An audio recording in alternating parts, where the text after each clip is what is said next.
उस रात बारिश बहुत तेज थी। सड़क पर पानी ऐसे बह रहा था जैसे पूरी सड़क ही नदी बन गई हो। घड़ी में रात के 11:47 बज रहे थे। अमन बाइक चला रहा था। पीछे बैठी थी उसकी पत्नी नेहा। नेहा की गोद में उनका 6 महीने का बच्चा था। नेहा ने बच्चे को सीने से चिपकाया हुआ था। बस थोड़ी देर, घर पहुंच जाएंगे। अमन ने अपनी आवाज ऊंची की। बारिश का शोर उसकी आवाज को निगल रहा था। नेहा सिर हिला रही थी, पर दिल में अजीब सी घबराहट थी।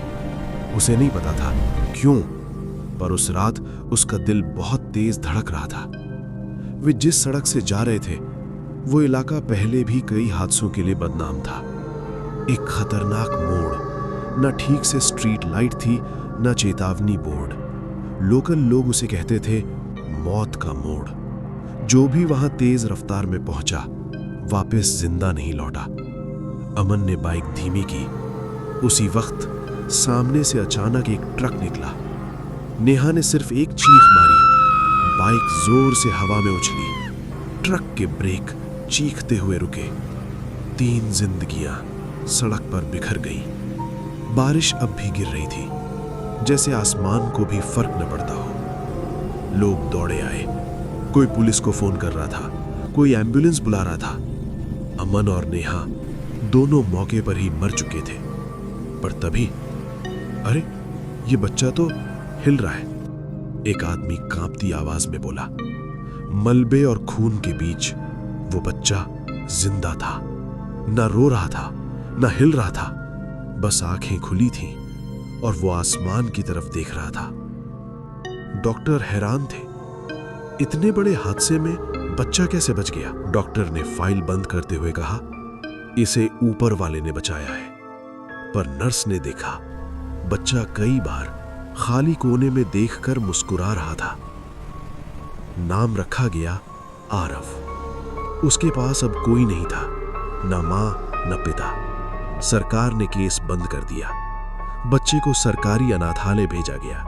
अनाथालय की पहली रात किसी ने ठीक से सोया नहीं। रात 2:17 पर पूरे अनाथालय की बिजली चली गई। नन्हे पैरों की आवाजें बरामदे में गूंजने लगी। वार्डन दौड़ी बाहर देखने। आरव अपने बिस्तर पर सो रहा था, पर ये बरामदे में छोटे छोटे गीले पैरों के निशान थे, जैसे कोई बच्चा बारिश में चलकर आया हो। आरव दूसरों बच्चों जैसा नहीं था। वो कम रोता था, कम हंसता था। ज्यादातर समय वो चुपचाप किसी को देखता रहता था। आरव जब 4 साल का हुआ, तब वार्डन ने पहली बार देखा वो सोने से पहले धीरे धीरे किसी से बात करता था। हर रात लगभग 1:45 बजे आरव की नींद टूट जाती। बिना रोए, बिना चिल्लाए, वो बस उठकर बैठ जाता और सामने की दीवार को घूरता। एक रात नाइट ड्यूटी नर्स ने देखा, आरव दीवार की तरफ मुस्कुरा रहा था। आरव को चाइल्ड साइकोलॉजिस्ट के पास ले जाया गया।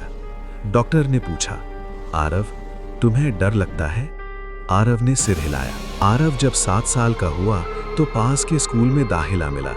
पहला दिन ठीक रहा। दूसरे दिन एक लड़का रोते हुए आया। मैम, आरव ने बोला था कि आज मैं सीढ़ियों से गिरूंगा, और वही हुआ। लड़का सच में गिर गया। उस दिन के बाद कई बच्चों ने कंप्लेन की। क्लासरूम में शैडो, वॉशरूम में फुटस्टेप्स, प्लेग्राउंड में ठंडी हवा। हर बार आरव वही, चुप, शांत, जैसे ये सब उसके लिए नॉर्मल हो। गर्मी की छुट्टियों में आरव अकेले सफर पर गया। वो उसी मोड़ पर पहुंचा जहां उसके माता पिता का एक्सीडेंट हुआ था। बारिश लगातार बरस रही थी। सड़क पर पानी बह रहा था। उसके दिल ने कहा, कुछ है जो मेरा इंतजार कर रहा है। वही परछाई धीरे धीरे उसके चारों ओर घेरने लगी। आरव को वहां कुछ ऐसा महसूस हुआ। आरव को धीरे धीरे समझ आया, जो परछाई उसे पीछा कर रही थी वो कोई साधारण चीज नहीं थी। वो परछाई उस मोड़ पर मारे गए लोगों की थी। उसकी माँ, पिता और अन्य पीड़ित। उनकी ऊर्जा जो बच गई थी अब आरव में समा जाना चाहती थी। परछाई की आवाज फुसफुसाई, तुम जिंदा बचे, पर अब हमारे साथ आ जाओ, नहीं तो हम तुम्हें हमेशा ऐसे ही परेशान करेंगे। फैसला तुम्हारे हाथ में है, जिंदा रहना या भूत बनना। आरव खड़ा रहा। बारिश, बिजली, गरज सब उथल पुथल, परछाई उसे घेर चुकी थी। आरव का दिल तेजी से धड़क रहा था, पर अंदर एक शांत निर्णय आया।